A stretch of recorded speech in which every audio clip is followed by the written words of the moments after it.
पुंडरीक व्यासाम्बरीश शुक शौनक भीष्मदाभ्याम् रुक्मांगदार्जुन वशिष्ठ विभीषणादिम् गीतान् परम भागवतां नमामि। अतुलित बलधामं हेमशैलाभदेहं दनुजवन किशानं ज्ञानिनामग्रगण्यं सकलगुणनिधानं वानिराळावधीशं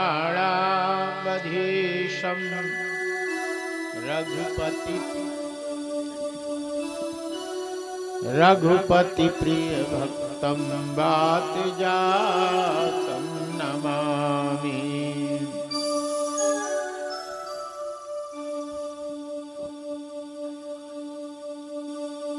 अखण्डमण्डलाकारं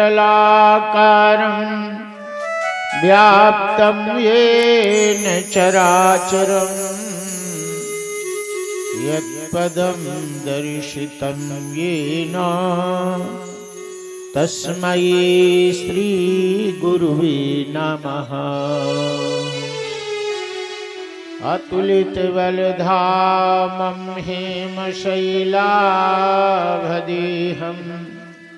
दनुजवनकृशानं ज्ञानिनामग्रगण्यं सकलगुणनिधानं वानिराळाम्बधीशं रघुपति प्रिय भक्तं वातजातं नमामि। बोली श्री कृष्ण भगवान की जय। श्रीमद्भागवत महापुराण की जय। हरिशरणम।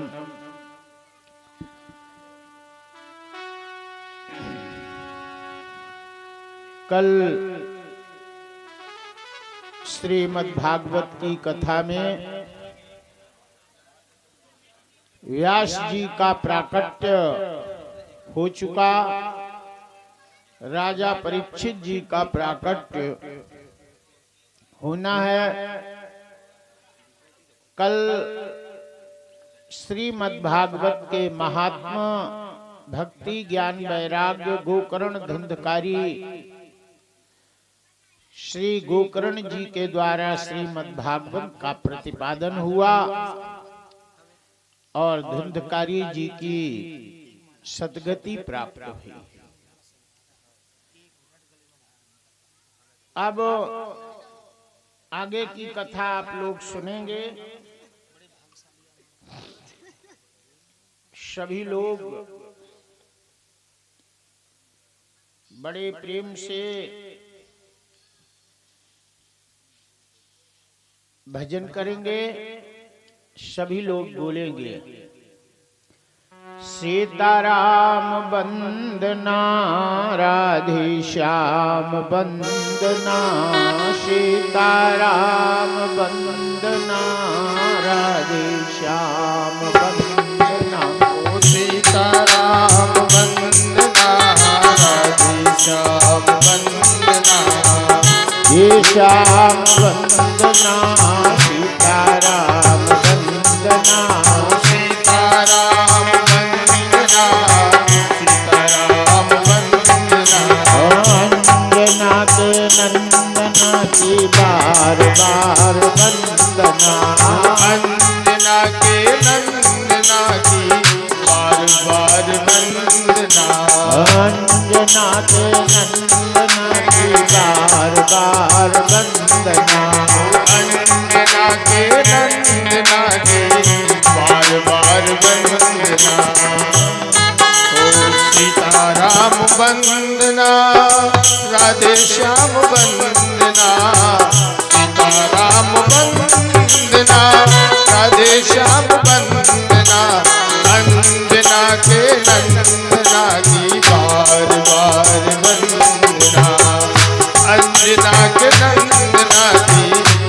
बार बार वंदना।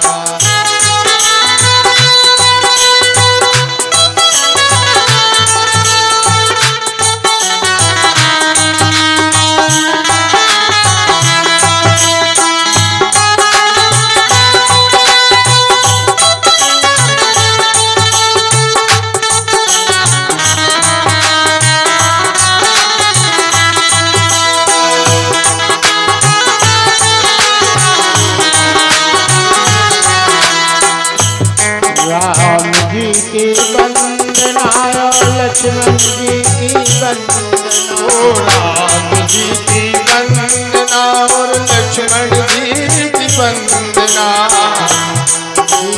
वंदना लक्ष्मण जी की वंदना। राम जी की वंदना और लक्ष्मण जी की वंदना। राम जी की वंदना लक्ष्मण जी की वंदना। राम जी की वंदना और लक्ष्मण जी की वंदना। चरण कमल की बार बार वंदना के चरण कमल की बार बार वंदना। अंजना के नंदना की बार बार वंदना।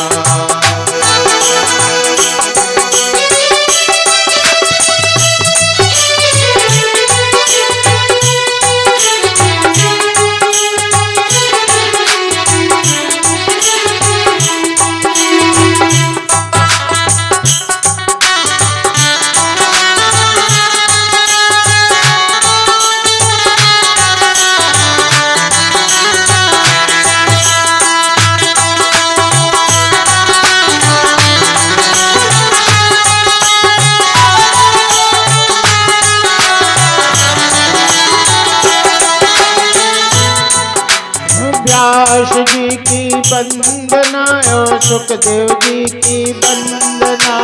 व्यास जी की वंदना और सुखदेव जी की वंदना। व्यास जी की वंदना सुखदेव जी की वंदना। व्यास जी की वंदना और सुखदेव जी की वंदना। व्यास जी की वंदना सुखदेव जी की वंदना।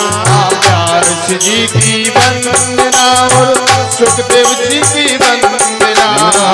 उत्तरा के नंदना की बार बार वंदना। के नंदना की बार बार वंदना। अंजना के नंदना की बार बार वंदना। अंजना के नंदना की बार बार वंदना।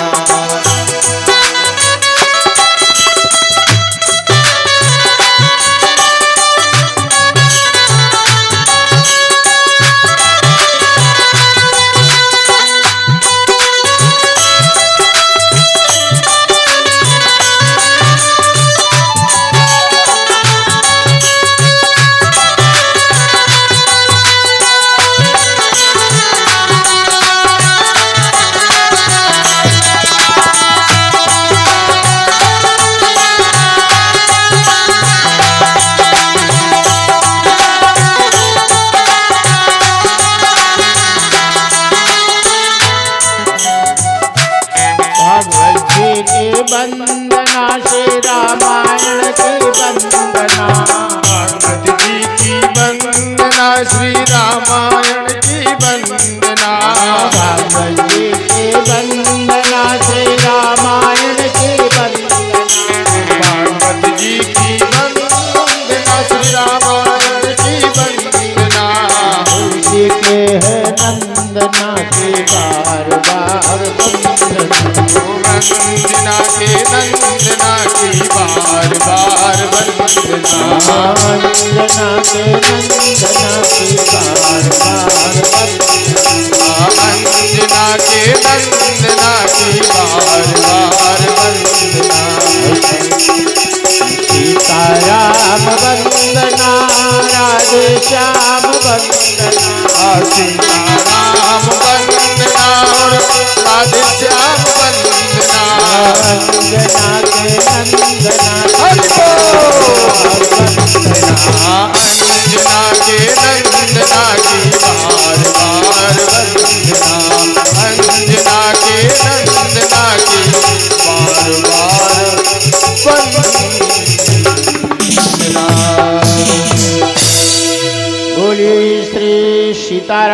महाराज की जय। श्रीमद्भागवत महापुराण की जय। हरिशरणम। आइए श्री राजा परीक्षित के जन्म के बारे में आप लोग ध्यान से सुनेंगे। ब्रह्मा जी के पुत्र चंद्रमा, चंद्रमा के पुत्र हुए बुध, बुध के पुत्र हुए पुरुरवा, पुरुरवा के पुत्र हुए श्रुतायु, श्रुतायु के पुत्र हुए दुष्यंत, दुष्यंत के पुत्र हुए भरत, और भरत जी ने अपने पुत्रों को राज्य ना देके भरद्वाज को अपना उत्तराधिकारी बनाया। भरद्वाज के वंश में शांतनु की उत्पत्ति हुई। शांतनु के पुत्र हुए विचित्रवीर्य, और विचित्रवीर्य के पुत्र हुए पांडु, पांडु के पुत्र हुए अर्जुन, अर्जुन के पुत्र हुए अभिमन्यु, अभिमन्यु के पुत्र हुए श्री राजा परीक्षित जी। परीक्षित कितने भाग्यशाली हैं कि उन्होंने परम महात्मा श्री सुखदेव जी के मुखारविंद से श्रीमद् भागवत की कथा सुनी। उन्होंने ऐसा कौन सा पुण्य किया था जो, देखिए, विरक्त संत के मुखारविंद से, तपस्वियों के मुख से कथा सुनना, ये भी भाग्य की बात है।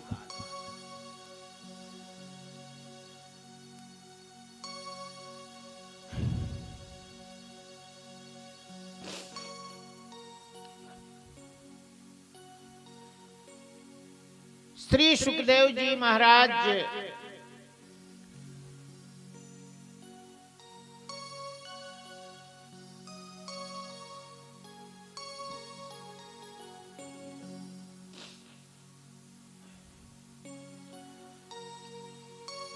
श्री सुखदेव जी महाराज परम विरक्त संत, जो पैदा होते ही जंगल को चले गए, जिनका अंतिम संस्कार, नाल छेदन संस्कार भी नहीं हुआ, वो श्रीमद्भागवत की कथा राजा परीक्षित को सुनाए। राजा परीक्षित जी ने कौन सा ऐसा पुण्य था कि अंतिम समय में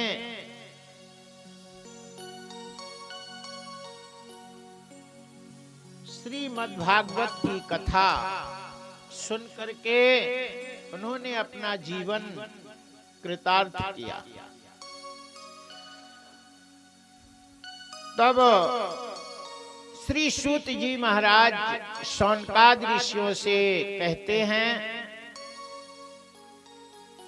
कि राजा परीक्षित को गर्भ में ही भगवान श्री कृष्ण का दर्शन हो गया था, उनकी कृपा हो गई थी। गर्भ में भगवान का दर्शन? बोले हाँ। बात ये है कि महाभारत का युद्ध समाप्ति की ओर हो रहा था। दुर्योधन अंतिम अवस्था में पड़ा हुआ था, उसके जांघ टूट गई थी, प्राण नहीं निकले थे। दुर्योधन को यह वरदान था कि वो अत्यंत दुख होगा तो मरेगा, अथवा अत्यंत सुख होगा तो मरेगा। जाग टूटी हुई थी, असहाय अवस्था में पड़ा हुआ था। उसी समय द्रोणाचार्य का पुत्र अश्वत्थामा उनके पास पहुंचा। दुर्योधन ने अपने जंघा से खून निकाल करके अश्वत्थामा को टीका कर दिया और बोला, आज का सेनापति मैं तुम्हें नियुक्त करता हूं। हमें पांचों पांडव का सिर चाहिए, तभी मैं मरूंगा, नहीं तो मैं मरूंगा नहीं। अश्वत्थामा ने उल्लू को गुरु बनाया। उल्लू जानते हो? उल्लू रात को दिखता है, दिन को नहीं दिखता। और लक्ष्मी जी का वो वाहन है।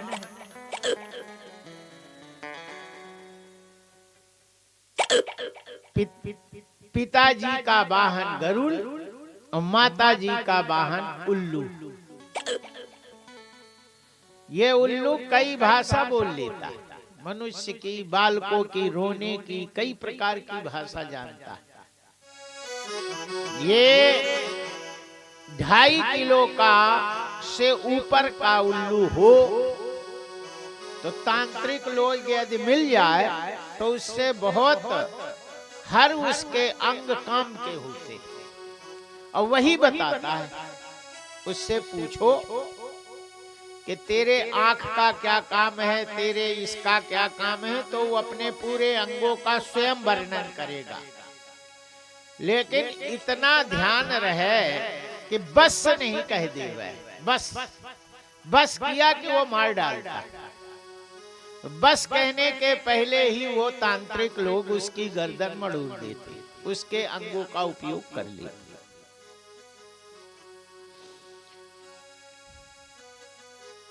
अश्वत्थामा ने उल्लू को गुरु बनाया, माता जी के वाहन को।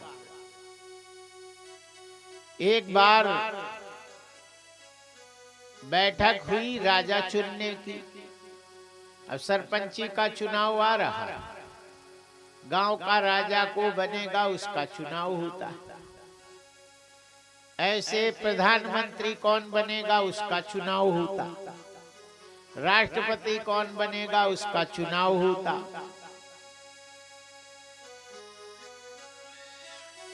ये तुलसी को ये तखत के पास रखवा दो। ये तुलसी जो है, 2 आदमी यहाँ तखत के पास रख दे तो यहीं पूजा होगा और जो उधर बैठे हैं उनको दिक्कत नहीं होवे देखने में। इस तरफ धर दो, इस कोने में।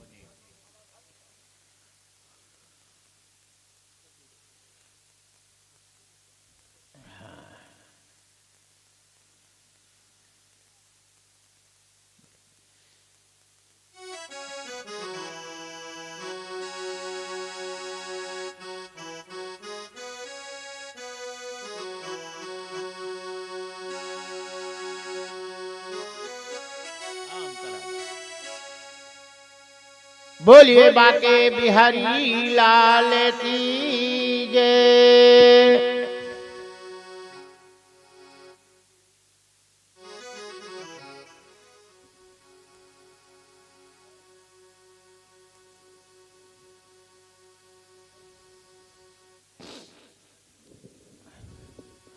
हरिशरण। चुनाव हुआ कि अब राजा पक्षियों का कौन बनेगा। उल्लू ने कहा,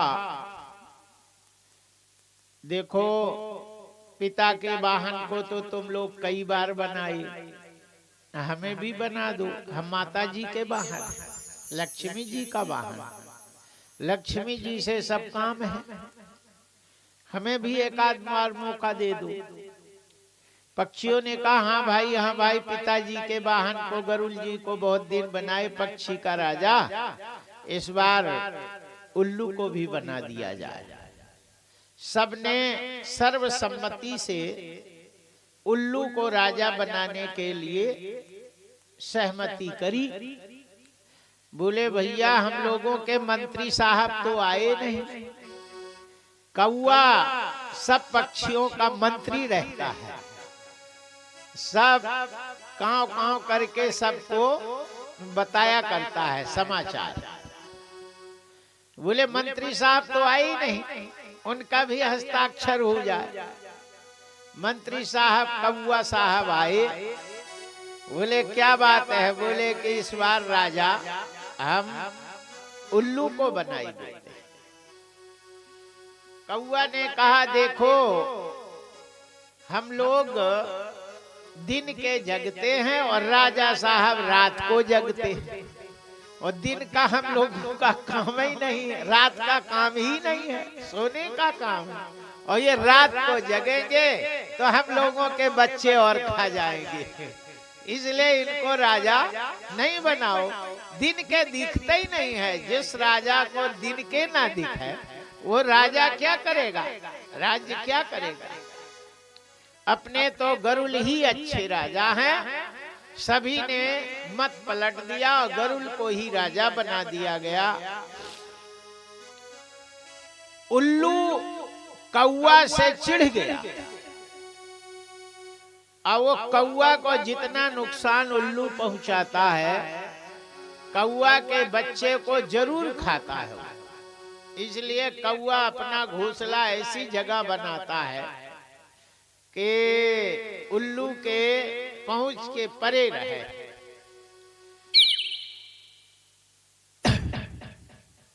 यहां अश्वत्थामा ने उल्लू को गुरु बनाया, रात को जावे शिविर में रात को घुसेंगे, और जब पांडव लोग सो रहे होंगे उसी समय उनकी गर्दन काट देंगे।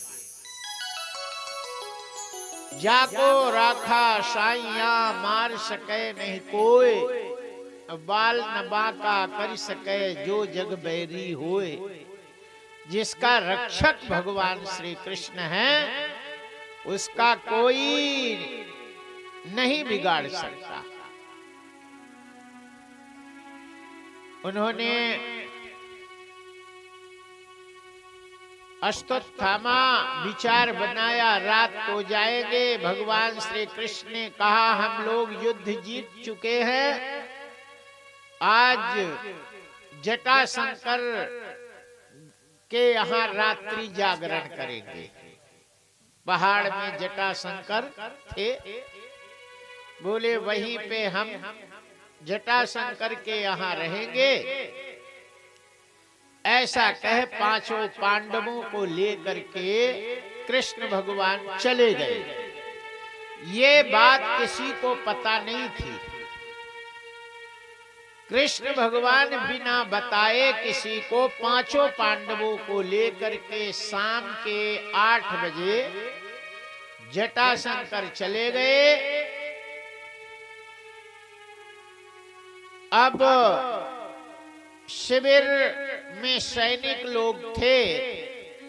उसी समय रात्रि के 12 बजे अश्वत्थामा शिविर में प्रवेश किया। अच्छा, अश्वत्थामा ये शंकर भगवान का अवतार हैं। शंकर के अवतार अश्वत्थामा। ब्रह्मा के अवतार जो हैं वो अनिरुद्ध हैं। काम के अवतार प्रद्युम्न हैं। यहाँ जब प्रभु श्री राम पृथ्वी में आए तो ब्रह्मा जी ने कहा बानर तनु धरी धरी हरि पद सेवौ जाय। बंदर का रूप धारण करके राम जी की सेवा करो। लेकिन जब भगवान श्री कृष्ण का प्राकट्य हुआ तो ब्रह्मा जी ने कहा अब हम सब लोग यदुवंशी बन के भगवान की सेवा करेंगे। तो जितने यदुवंशी हैं ये सब देवता ही थे। पांडव ये देवता ही थे। अर्जुन स्वयं इंद्र का अवतार था। इंद्र के अंश से, पवन देव के अंश से, भीम धर्मराज के ही अंश के युधिष्ठिर, अश्विनी कुमार नकुल और सहदेव थे। ये पांडव, यदुवंशी, ये सब देवता ही थे। अश्वत्थामा शिव जी का अवतार, इसलिए शिविर में कोई उन्हें पहचान नहीं पाया और वो शिविर में प्रवेश कर पांचों पांडवों का सिर काट करके दुर्योधन के पास ले गया। दुर्योधन ने कहा पांचों पांडवों का सिर काट ले आए। बिल्कुल यस, काट ले आए। बोले काट ले आए? बोले काट ले आए। ये आपके सामने है। बोले अर्जुन का? बोले उसका तो काट ही ले आए। बोले भीम का? बोले भीम का भी काट लिया। बोले युधिष्ठिर का? बोले उसका भी काट लिया। नकुल सहदेव? बोले काट लिया। बोले कृष्ण कहाँ थे? कृष्ण कहाँ थे? बोले नहीं थे। बोले हो नहीं सकता। यत्र योगेश्वरः कृष्णो यत्र पार्थो धनुर्धरः। जहाँ कृष्ण है वहीं अर्जुन है। अर्जुन नर के अवतार और कृष्ण नारायण के अवतार है। नर नारायण ये दोनों एक साथ रहते हैं, ये अलग नहीं रहते। बोले मैं तो काट ले आया, कृष्ण नहीं थे, चले गए होंगे, युद्ध जीत गए द्वारका। बोले हो नहीं सकता। अच्छा भीम का सिर मेरे पास ले आओ। ले आए। हाथ के पास रखो। हाथ के पास रखे, उन्होंने ऐसे दबाया तो वो सिर फूट गया। जैसे फूट गया दुर्योधन रोने लगा और बोला कि अर्जुन भीम का सिर इतना मुलायम नहीं है कि मेरे दबाने से फूट जाए। हम 100 भाई पेड़ में चढ़ जाते थे और भीम पेड़ को हिला देता था तो हम सब पके आम जैसे नीचे बंद बंद गिर जाते। उसका सिर इतना मुलायम नहीं है कि मेरे दबाने से फूट जाए। तुम जरूर उन 5 पांडवों के पुत्रों का सिर काट के ले आए। तुम रात को तुम्हें समझ में नहीं आया और भीम का लड़का भीम जैसे ही थे, अर्जुन का पुत्र अर्जुन जैसे था, जो 5 पांडवों का द्रौपदी के द्वारा पैदा भये थे, उन 5 का सिर काट के ले आते हैं। और दुर्योधन दुखी हो गया। हाय मेरे वंश में तो कोई बचा नहीं, पांडवों का ही वंश में कोई बचता तो कुल तो बर्बाद नहीं होता। अब कुल में कोई नहीं बचा। ऐसे दुखी होकर के वो रोने लगा। इधर भगवान श्री कृष्ण जंगल में जा करके रात्रि जागरण किया और जैसे ही सवेरा हुआ श्री कृष्ण भगवान ने अर्जुन युधिष्ठिर से कहा शिविर में कुछ अनहोनी हो गई, हमें शिविर चलना पड़ेगा। 5 पांडव जैसे ही शिविर में आए, द्रौपदी रो रही थी। जब पुत्रों को जगाने गई तो वहां पुत्रों का सिर नहीं था और खून की नदी बह रही थी।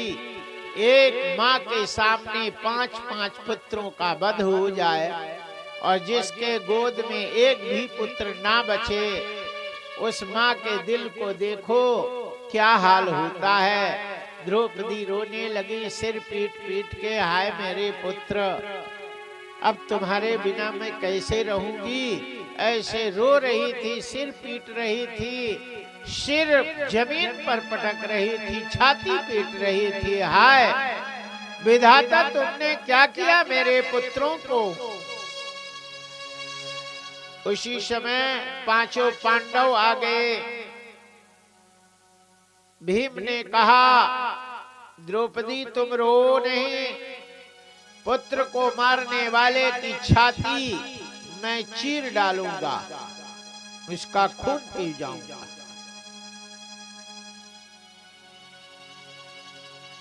अर्जुन ने कहा,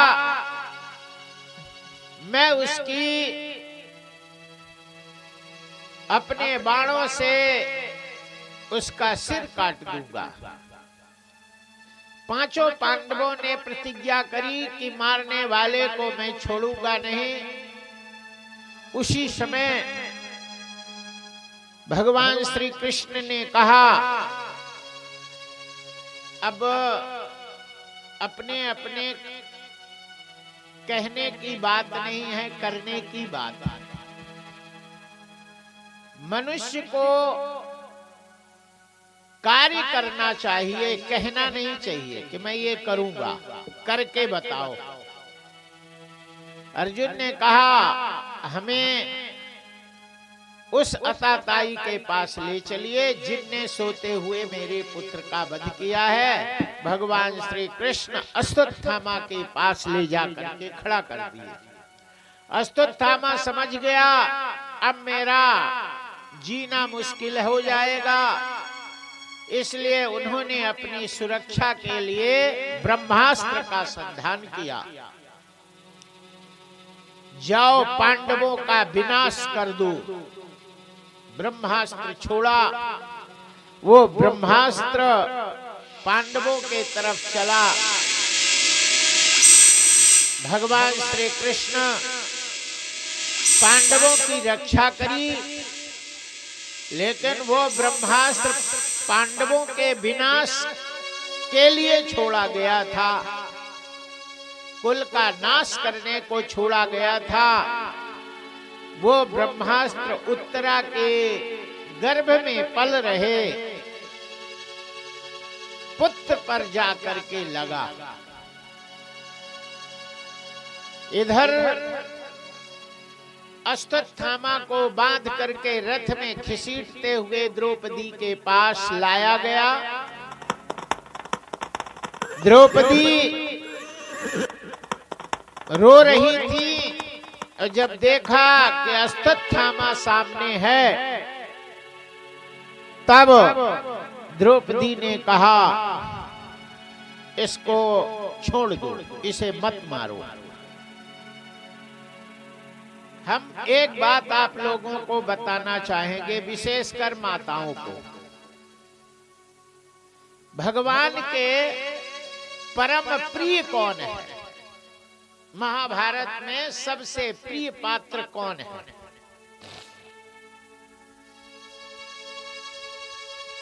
कोई बता सकता है सबसे प्रिय कौन है? भगवान श्री कृष्ण के सबसे प्रिय पात्र द्रौपदी है। क्यों? क्योंकि द्रौपदी में दया है। जिसमें दया होती है भगवान का बहुत प्रिय होता है, और जिसमें दया नहीं होती, चाहे वो कितना बड़ा तपस्वी क्यों ना हो, भगवान का दुश्मन रहता है। दया सर्वभूतेषु संतुष्टः येन केतवा। दया दया करने वालों को भगवान कभी मारते ही नहीं। आगे की कथा में हम बताएंगे कि कंस देवकी के प्रथम पुत्र को छोड़ दिया, बोले ले जाओ, इससे हमारा वध, 8वां पुत्र मेरा दुश्मन है। और नारद जी आकर के उन्हें 7-8 फूल की पंखुड़ी गिना करके बोला, पहली कौन है, 8वीं कौन है? तो फूल में से पहली कोई भी हो सकती है, कह के चले गए। कंस जा करके पहले पुत्र को उठा करके पटक दिया। ऐसा क्यों? क्योंकि कंस में दया का संचार हो गया था। बच्चे को देखकर उसमें दया आ गई थी। और नारद जी को मालूम है कि जिसमें दया रहती है भगवान उसको कभी मारते नहीं। कंस जैसे दुराचारी को भगवान नहीं मार सकते यदि इसमें दया होगी। इसलिए दया को खत्म कर दिया, निर्दयता कूट कूट के भर दिया और उसने भगवान ने कंस का वध किया।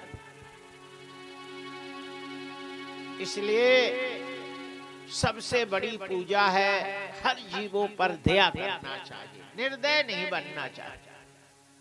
दया सर्वभूतेषु। द्रौपदी जैसे दया किसी में नहीं थी।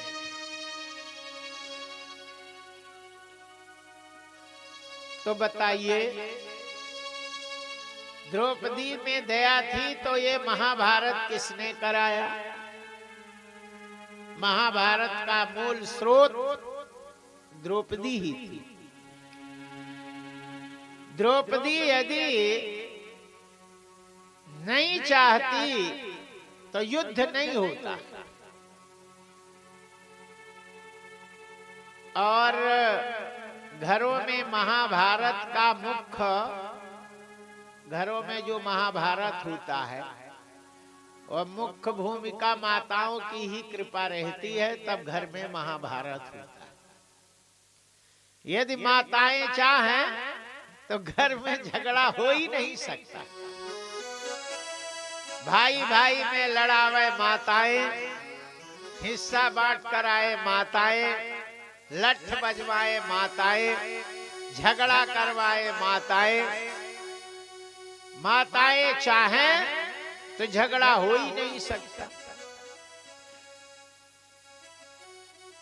किसी की बात सुनी, पति के कान में भरने लगी, ऐसा किया फिर वैसा किया, फिर ये की फिर वो की फिर ये की। अब पति का दिमाग खराब और फिर झगड़ा शुरू। द्रौपदी में दया, द्रौपदी जैसे दयावान कोई नहीं था। क्यों? बताइए, जिस माँ के 5-5 पुत्रों का वध कर दिया गया हो और वध करने वाला सामने खड़ा हो और वो माता कह दे कि इसको छोड़ दो, इसे नहीं मारो, उसके जैसे दयावान कोई हो सकता है? कोई पूरी खेत चरा ले गए भैंस छोड़ के और पता चल जाए और माता जिसका खेत चर ले गए और जिसने चराया उसके खेत में यदि उसका ढोर चला जाए और कह दे कि अरे अरे रे नहीं, इसको बिल्कुल नहीं चराओ, बिल्कुल एक दाना। क्यों? लड़का कहे मम्मी तुम कैसी हो, हमारा खेत तो वो पूरा चरा लिया और तुम कहते हो कि नहीं चराओ, बिल्कुल नहीं नुकसान करो। माता कहती है बेटा मेरी खेत चराया तो मेरी छाती से पूछो कितना दुख हो रहा है, और इसका खेत चरेगा तो इसको भी दुख होगा। मेरा तो चरे गया लेकिन इसे दुख ना पहुंचे। हमें दुख हो गया लेकिन दूसरे को दुख नहीं पहुंचे। ये है सैद्धांतिक माताओं का। पांचों पांडवों ने कहा मेरे संकल्प का क्या होगा? द्रौपदी ने कहा ये अश्वत्थामा ब्राह्मण है और ब्राह्मण का किसी भी प्रकार से वध नहीं करना चाहिए। यदि वध करने योग्य हो तो भी नहीं करना चाहिए। और फिर अश्वत्थामा किसका लड़का है? कृपि का। कृपि और कृपाचार्य दोनों भाई बहन हैं। एक बार शांतनु जी जा रहे थे वहां मूज के झाड़ में एक लड़की और एक लड़के को असहाय अवस्था में पड़ा देखा। शांतनु उन दोनों लड़का और लड़की को उठा करके लाते हैं और उनको कृपा की। तो लड़के का नाम कृपाचार्य और कृपी, लड़की को कृपी रखा। उसका विवाह द्रोणाचार्य से किए थे।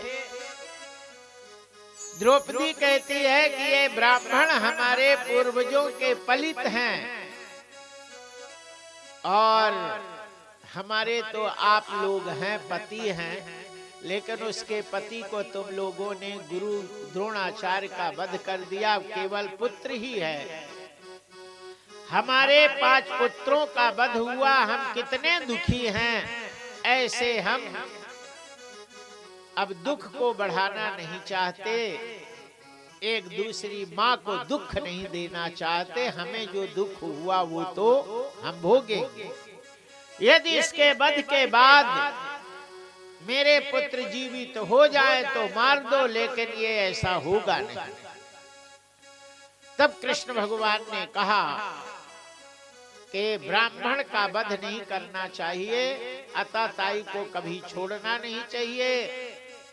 इसलिए ये अताताई भी है, ब्राह्मण भी है, इसलिए ब्राह्मण का अपमान करना ब्राह्मण के वध के समान माना गया है। इसका अपमान कर दो। और उस समय उन्होंने उसके आधी दाढ़ी आधा बाल बना के और काले रंग की जो मणि थी उस मणि को निकाल लेते हैं और अश्वत्थामा को छोड़ दिया। आज भी अश्वत्थामा जीवित है। उत्तरा रोती बिलखती हुई अपनी सासू माँ के पास पहुंची, क्योंकि जलता हुआ बाण उसके गर्भ को नष्ट करने के लिए कर रहा था, दर्द हो रहा था। सासू ने कहा, बेटी मैं भैया से कुछ नहीं कह सकती, तुम ही कह। तब उत्तरा रोते हुए बिलखते हुए सभा में पहुंची, जहां पे अर्जुन, पांडव और यहाँ उपस्थित थे, और कृष्ण भगवान के चरणों में गिर गई। पाहि पाहि महायोगिन देव देव जगतपते, नान्यं तद भयं पश्चे, यत्र मृत्युः परस्परम् अभेद्रवति मामीश शरस्तप्तायशो विभो, कामं दहतु मां नाथ,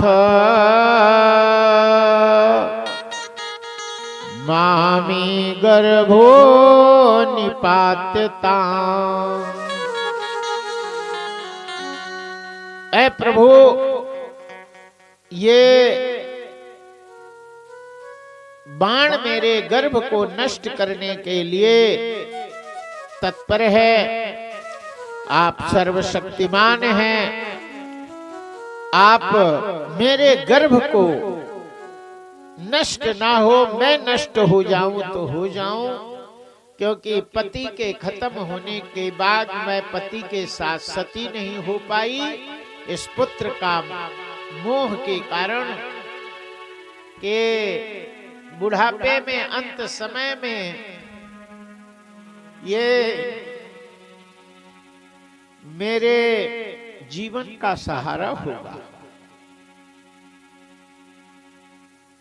नहीं तो गर्भवती नहीं रहती तो मैं पति के साथ सती हो जाती। इस पुत्र के मोह को देख करके मैं अपना प्राण रखी। मेरा प्राण चला जाए लेकिन मेरे गर्भ की रक्षा हो। उस समय भगवान इतने दयालु थे कि पार ब्रह्म परमात्मा कभी गर्भ में नहीं जाते, प्रकट होते।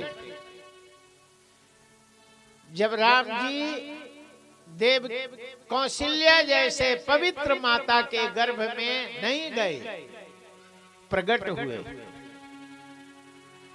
भय प्रगट कृपाला दीन दयाला कौशल्या हितकारी। भय प्रगट कृपाला दीन दयाला कौशल्या हितकारी। भय प्रगट कृपाला दीन दयाला कौशल्या हितकारी।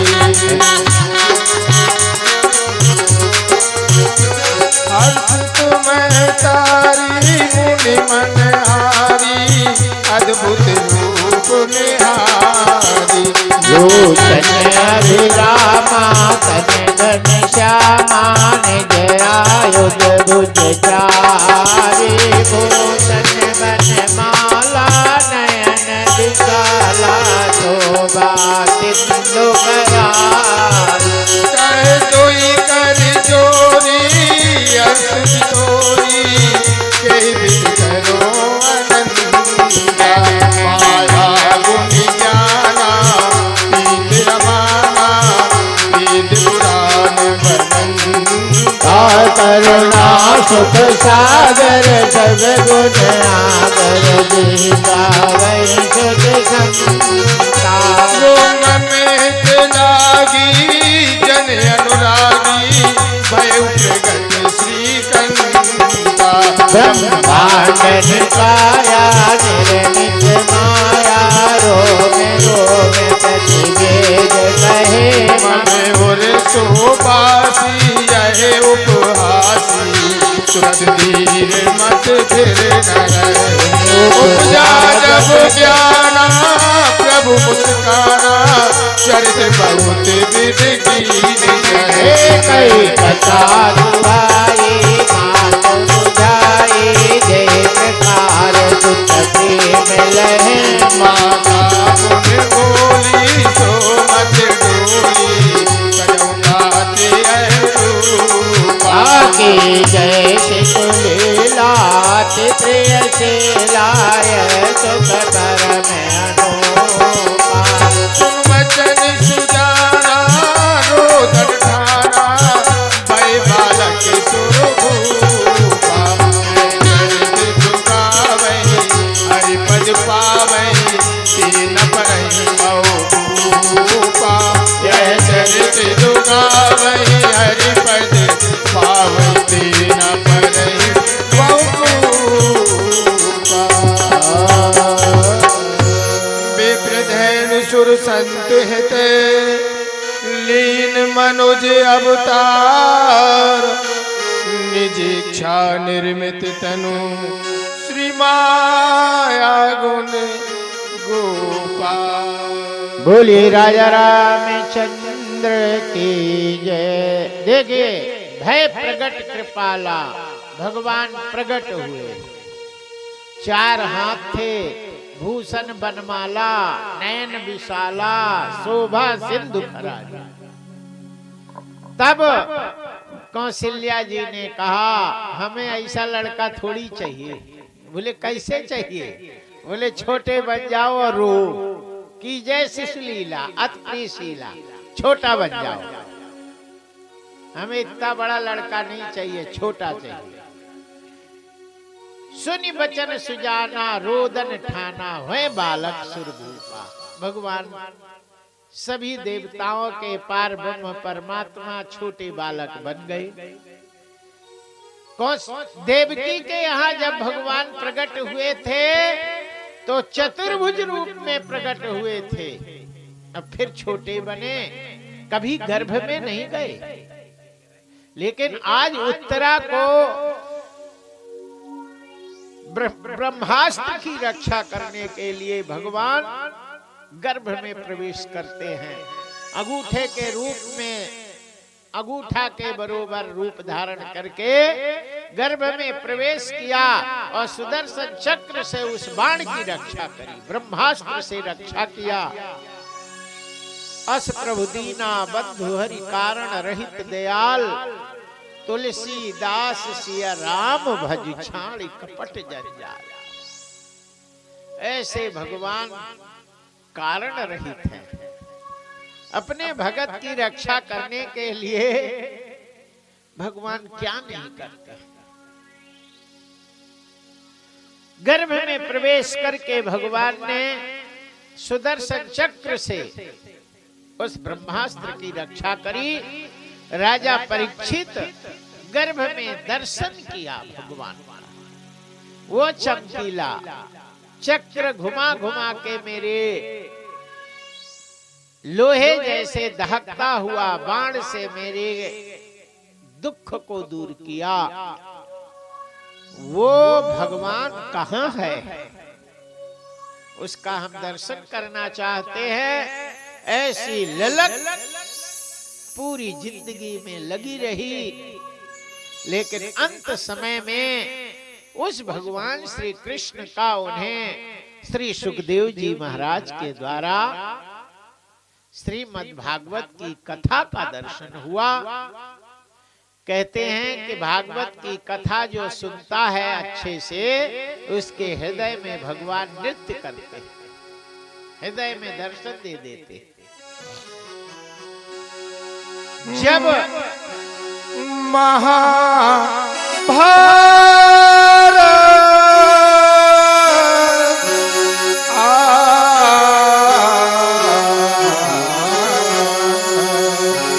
अति श्री महाभारत